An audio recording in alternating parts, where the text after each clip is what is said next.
మొత్తానికి ఒకసారి అర్థం చేసుకోమని చెప్పి. ప్రత్యక్ష దైవమైన సూర్య భగవానుడికి రథసప్తమి పర్వదినాన ప్రత్యేక దైవ కార్యాచరణతో స్తుతించడం వలన మనలో మరింత విజ్ఞానోదయం కలుగుతుందని, తద్వారా ప్రతి కుటుంబం అష్టైశ్వర్యాలు సుఖ సంతోషాలతో వెరసిల్లుతుందని పండితులు తెలిపారు.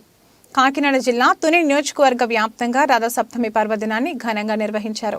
పట్నంలోని నూకలమ్మ పుంత రోడ్లో చిన్న అరసవల్లిగా పేరుగాంచిన సూర్య దేవాలయంలో ప్రత్యేక పూజలు నిర్వహించారు.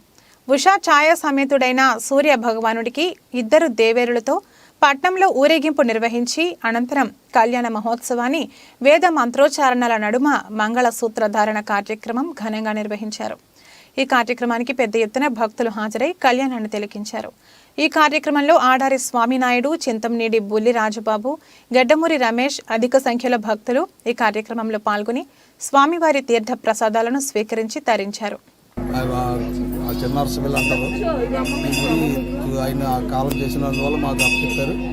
అప్పటి నుంచి కూడా మేము ప్రతి సంవత్సరం ఒక సంవత్సరం డెవలప్మెంట్ చేసుకుంటూ నవగ్రహాలు కూడా తీసుకొని డెవలప్మెంట్ చేస్తున్నాం. ఇక్కడ వచ్చిన వాళ్ళకి అందరికీ కోరికలన్నీ నెరవేరుతాయి అని చెప్పి కోరుకోవాలి. ఉత్స విగ్రహాలు కూడా తీసుకున్నాం, ఉత్స విగ్రహాలు కూడా పెట్టాము. ఇక్కడ ఎవరు వచ్చినా సరే అభిషేకం చేస్తూ పూజలు చేస్తారు. ప్రతిరోజు ప్రతి ఆదివారం ప్రతిరోజు ఏ రోజైనా సరే గుడి దగ్గర పంతులు ఎప్పుడు నిలిచి ఉంటారు.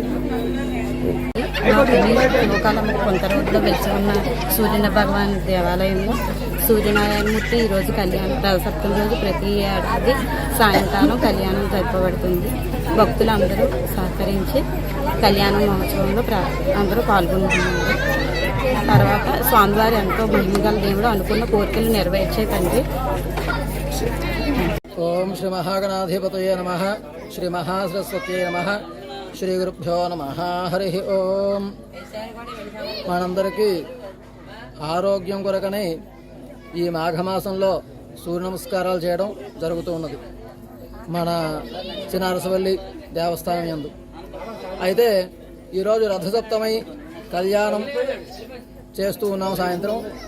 ఈ కళ్యాణం యొక్క విశిష్టత, రథసప్తమి యొక్క విశిష్టత కూడా మనం తెలుసుకున్నట్టయితే కనుక మనకి సంపూర్ణమైన అవగాహనతో పాటుగా ఆరోగ్యం ఎలా చేకూరుతున్నది, ఈ సూర్యుడికి దానికి సంబంధం ఏమిటి అనే విషయం తెలుస్తూ ఉంటుంది. ఎలాగనగా రథసప్తమి అంటే రథ అంటే శరీరం అని అర్థం, సప్తమి అంటే మనందరికీ తెలుసు 7 అని అర్థం. 7 ఈ శరీరం ఏమిటి ఈ సంబంధం అనుకుంటే కనుక మనకి శరీరంలో ముఖ్యంగా 7 చక్రాలు చెప్పబడి ఉన్నాయి.